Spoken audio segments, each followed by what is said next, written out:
Bonjour et bienvenue dans notre programme Glorieuse Destinée. Dieu soit loué pour ce temps mis à part sous son regard. Les moments mis à part permettent au Saint-Esprit de travailler nos cœurs afin de les ensemencer. Il désire que notre cœur soit ouvert, bien disposé.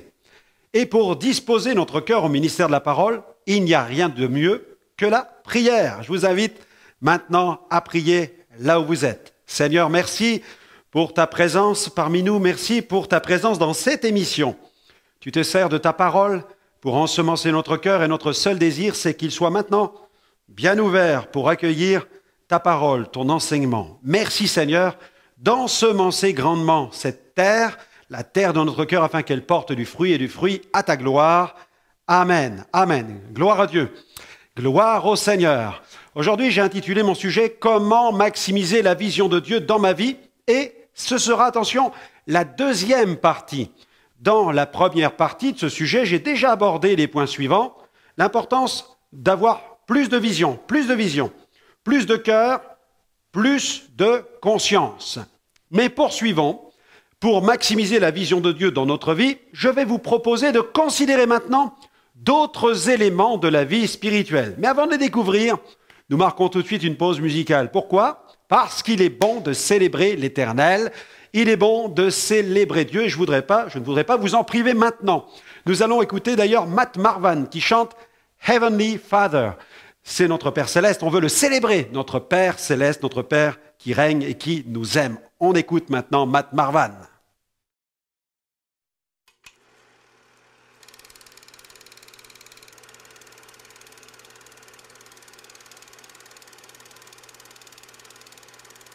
Heavenly Father, let your name be praised. You are my everything, my everything. Heavenly Father, no one can love like you do. All that I have comes from you.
everything.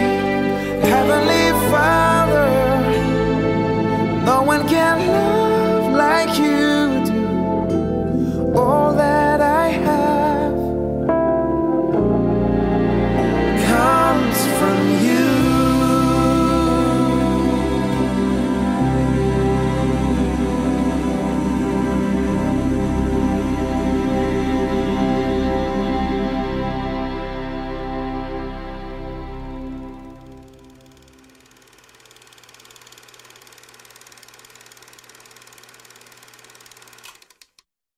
Merci à Matt pour cette invitation à nous confier dans l'amour du Père.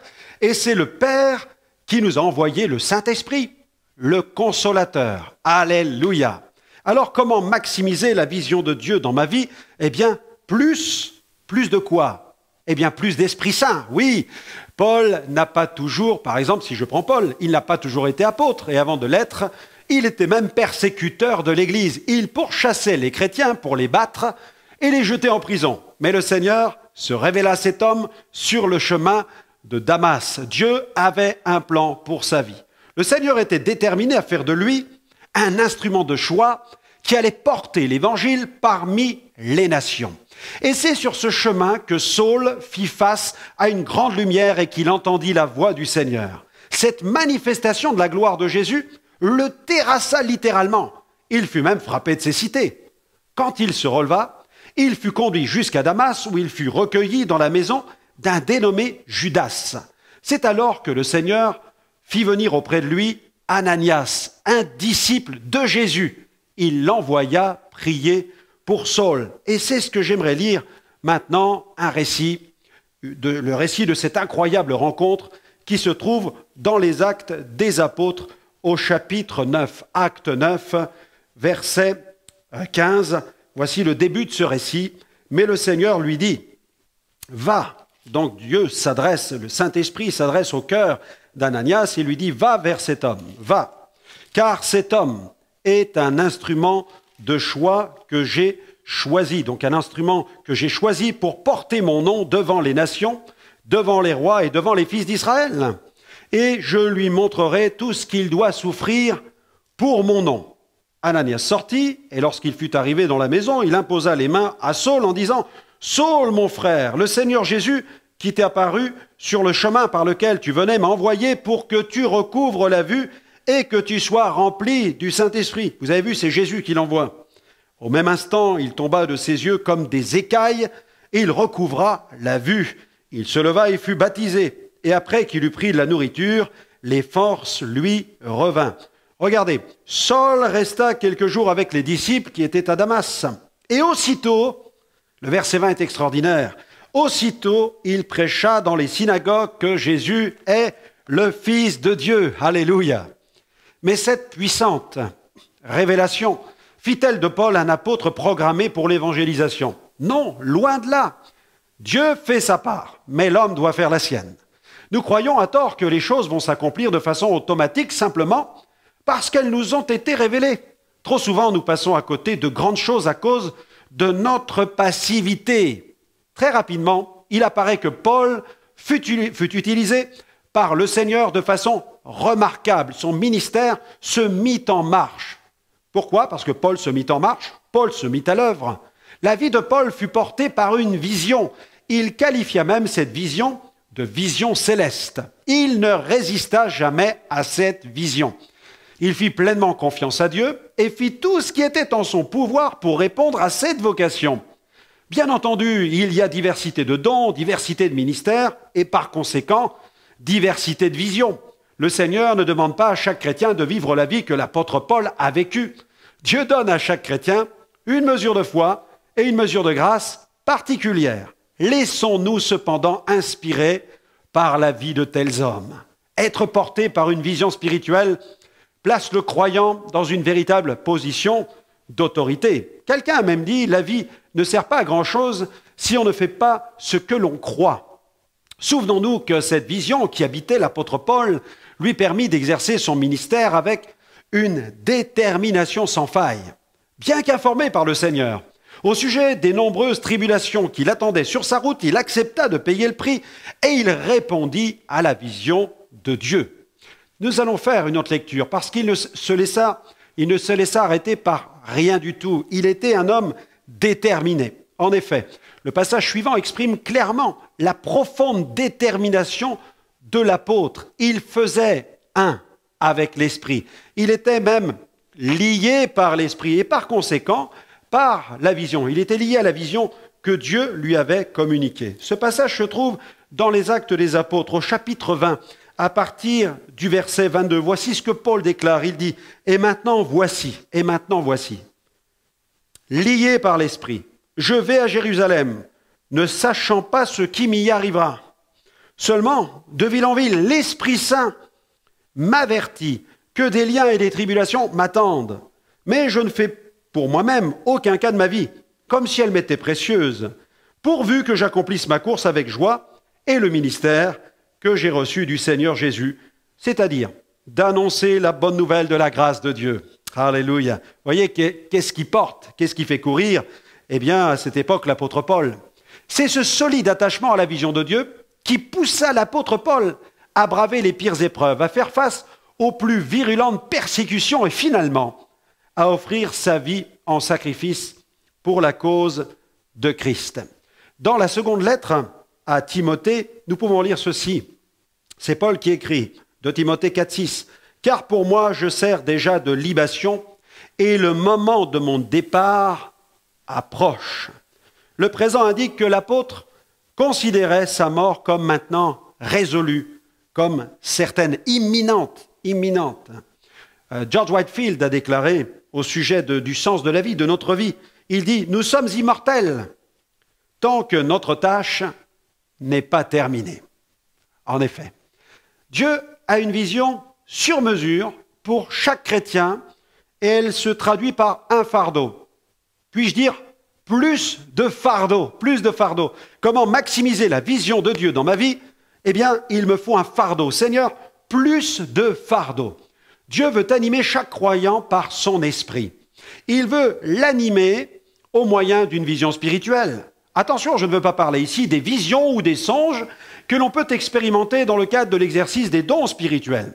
Il est question ici d'une vision spirituelle qui va porter le disciple dans sa vie de tous les jours avec Dieu. Le missionnaire Lester Sumrall a déclaré « Chaque chrétien possède une vision de Dieu. Qu'il le veuille ou non, les croyants ont reçu le mandat et la vision de prêcher la bonne nouvelle et de faire des disciples parmi les nations. La voie par excellence qui permet aux croyants d'être portés par la vision de Dieu consiste à accepter de porter la croix. C'est ainsi que le chrétien peut vivre une vie de disciple authentique. Il ne doit plus vivre pour lui-même. Il lui faut couper avec toute forme d'égocentrisme pour se centrer sur le Seigneur. Il doit quitter ce que j'appelle l'égo-système, c'est-à-dire ce système régi par le moi et les convoitises charnelles pour une vie totalement consacrée à Dieu. Jésus a dit dans Luc 14, verset 27, « Et quiconque ne porte pas sa croix et ne me suit pas ne peut être mon disciple. » C'est clair, c'est explicite. Lorsqu'un chrétien porte sa croix, il est alors dans les conditions maximales pour être utilisé par le Seigneur, car une vision se manifeste le plus souvent par un fardeau. Quels sont ceux qui font bouger les choses dans les églises aujourd'hui?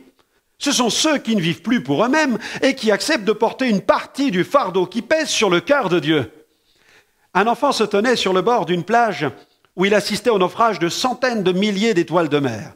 Alors, il les ramassait une à une et il essayait de les sauver en les rejetant à la mer. Et puis un touriste, interpellé par ce que faisait cet enfant, eh bien, il s'est approché de lui et il lui a dit « Mais gamin, tu perds ton temps, tu ne peux rien changer au destin de ces milliers d'étoiles de mer. » Et tenant une étoile de mer dans sa main, l'enfant lui a répondu « Peut-être que je ne pourrai pas changer la destinée de ces milliers d'étoiles de mer, mais je peux au moins changer la destinée de celle-ci. » Et malgré les paroles négatives de ce touriste, l'enfant jeta à la mer l'étoile qu'il tenait dans sa main. Oui, plus de l'Esprit Saint, plus de fardeau, parce que nous avons besoin du soutien de l'Esprit pour porter le fardeau. Nous ne pouvons pas, en effet, porter toute la misère du monde. D'ailleurs, Dieu ne nous demandera jamais de le faire. Cependant, le Seigneur nous demande d'emporter une partie, un peu comme cette étoile de mer, une partie, chacun pour notre part. Mais sans l'aide puissante du Saint-Esprit, nous ne pouvons pas porter ce fardeau. Pour pouvoir le porter et le prendre à bras-le-corps, il nous faut être liés par l'Esprit. Bob Pierce, le fondateur de l'organisation évangélique Samaritan Spurs, a fait cette prière. Il dit que mon cœur soit brisé par ce qui brise le cœur de Dieu. Que mon cœur soit brisé par ce qui brise le cœur de Dieu. Saisissez cette parole. Que mon cœur soit brisé par ce qui brise le cœur de Dieu. Lorsqu'un enfant de Dieu ne vit plus pour lui-même, mais qu'il vit pleinement pour Dieu, ça se voit. Sa vie ploie sous la main pesante de Dieu. Un fardeau pèse sur son cœur. Il est comme habité par la vision de Dieu. Il ne vit plus pour lui-même, mais pour cette vision que le Seigneur a placée dans son cœur. La croix reste debout dans sa vie. Certains sont liés par un fardeau qui pèse en faveur des enfants. Pour d'autres, ce sera les jeunes, les personnes âgées, les malades ou les musulmans. J'ai rencontré un chrétien qui participe à des missions humanitaires dans les pays de l'Est. Le Seigneur lui a donné une vision qui se traduit par un véritable fardeau. L'Esprit Saint a déposé sur son cœur le fardeau de ceux qui sont emprisonnés. Alors, plusieurs fois par an, il se rend en Ukraine, en Tchéquie. Il rend visite à des centaines de prisonniers qui vivent dans des conditions insupportables. Il quitte son confort pour aller leur parler de Jésus.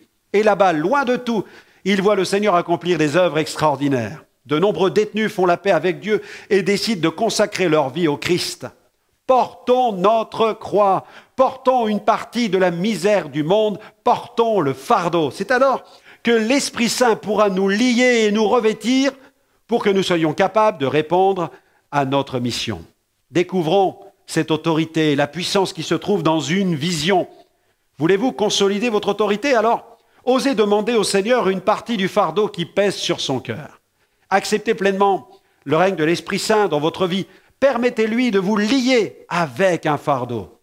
Nous ne sommes pas tous appelés, en effet, à vivre la vie de Hudson Taylor ou de Livingstone, mais nous sommes, à notre niveau, tous appelés à devenir des aventuriers pour Dieu. C'est pourquoi chacun d'entre nous doit considérer à son propre niveau l'importance de vivre une vie totalement livrée à Dieu. De nos jours, il y a trop de chrétiens qui ne savent toujours pas pourquoi ils sont chrétiens. Ils ignorent comment servir Dieu. Il ne suffit pas non plus de sortir d'une faculté de théologie avec un diplôme en poche pour que la perspective d'un ministère s'ouvre devant soi. Il n'y a pas de puissance dans un diplôme fait de papier. Un titre de révérend ou d'archibishop ne suffit pas non plus. Avoir sa photo insérée dans un organigramme suspendu dans le hall d'entrée d'une assemblée ne fait pas tout.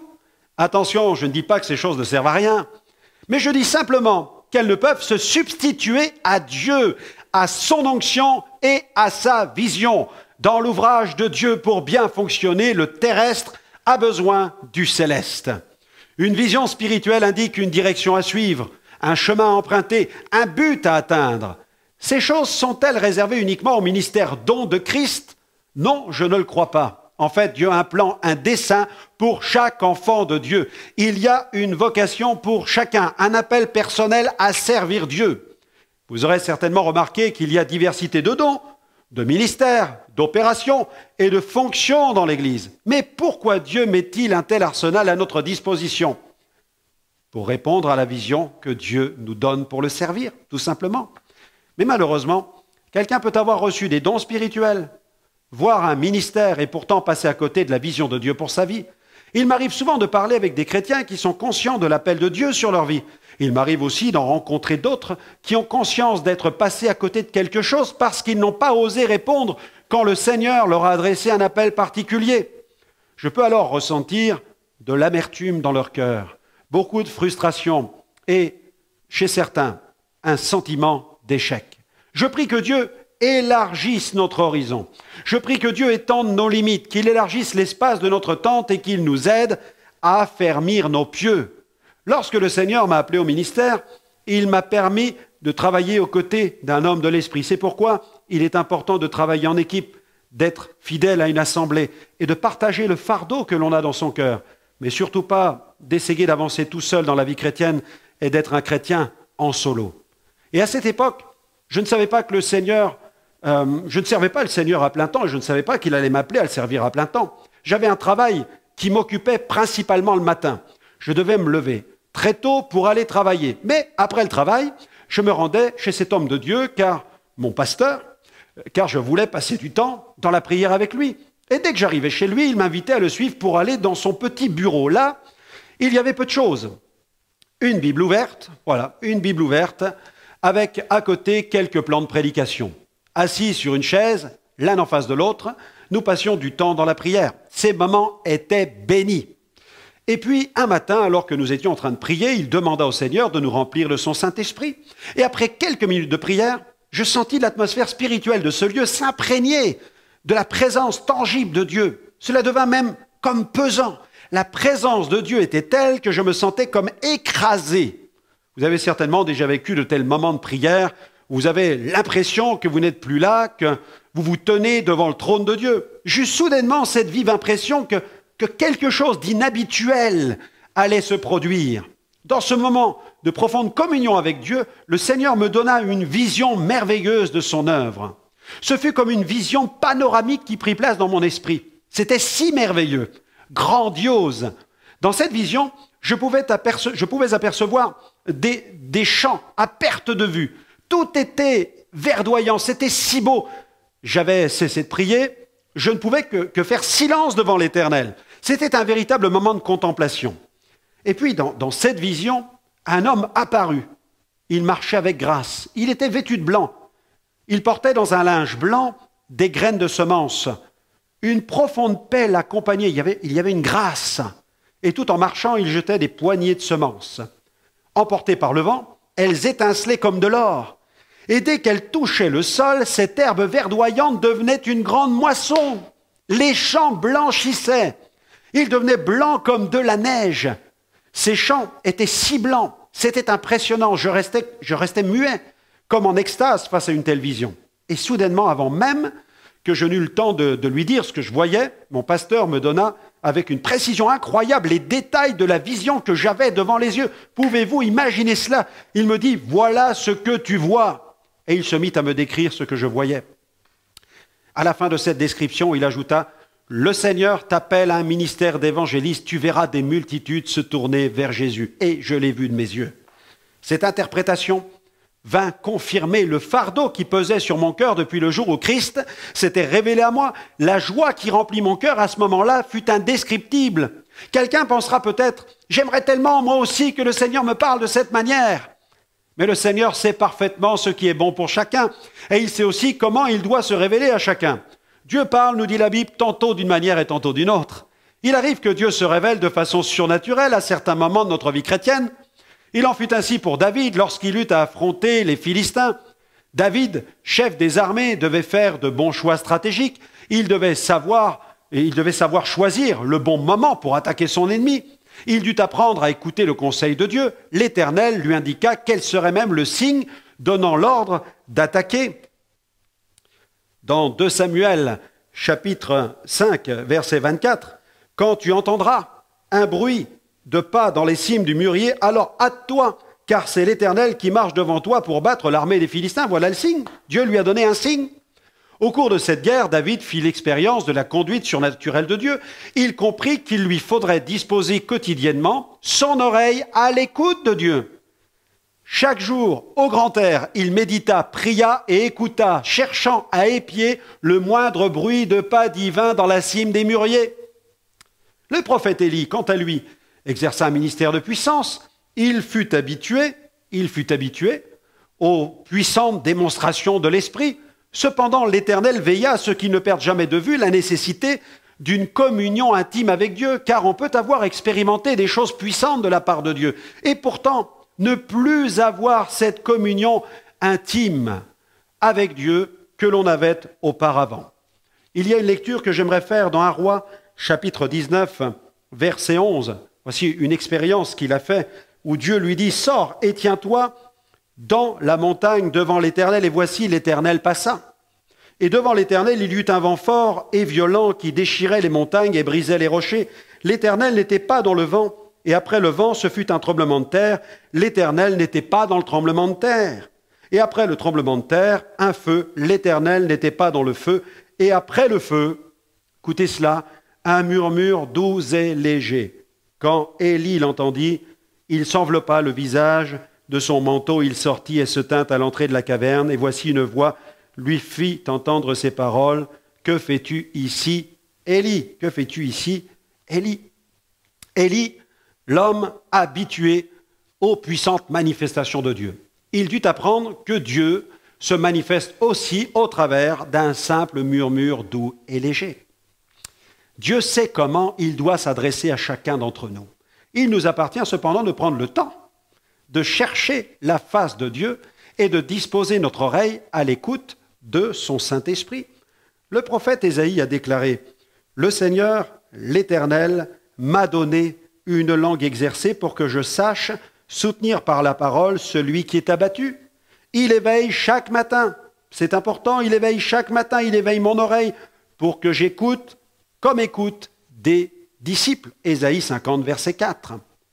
Eh bien voilà, notre émission se termine. J'espère que vous aurez apprécié ce nouvel enseignement et que vous allez veiller maintenant à maximiser la vision de Dieu dans votre vie. Et je suis sûr que votre vie chrétienne va prendre un véritable volume, une extension sur le plan spirituel. Elle va grandir, elle va avoir de la valeur, de la qualité spirituelle.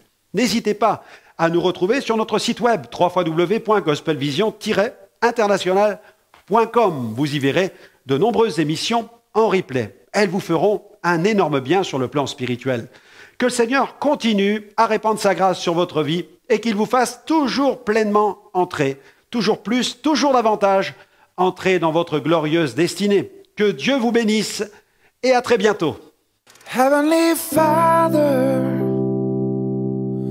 let your name be praised. You are my everything, my everything. Heavenly Father, no one can love like you do. All that I have comes from you.